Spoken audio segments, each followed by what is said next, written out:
মানে আমার মিস্ত্রিরা ঘরে কাজ করছিল, কাজে বাধা দিচ্ছে যে কাজ হবে কেন, এই বলে যদি এসে মারধর শুরু। কেন কাজ করবে, কাকে বলে করছো, কে বলেছে কাজ করতে? আপনার কাজ কি এখন বন্ধ? কাজ এখন বন্ধ। আরও বলে গেছে আমাকে বলে মিস্ত্রি আসবে ফোন করে, তার আগে না।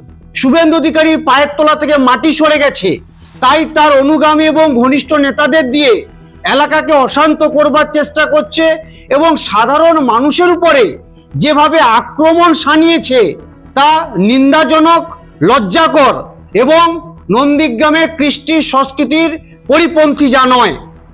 এই জায়গায় দাঁড়িয়ে শুভেন্দু অধিকারী ভয় পেয়েছে, আর যাকে মেরেছে, যাকে নিগ্রহ করেছে, তার যদি রাজনৈতিক পরিচয় জানা যায় তে কিন্তু ভারতীয় জনতা পার্টি করেন।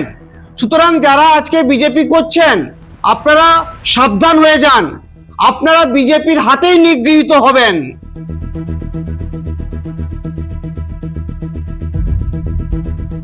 এবারে ভাই ভোটের লড়াই এই এখানেই দেখবো।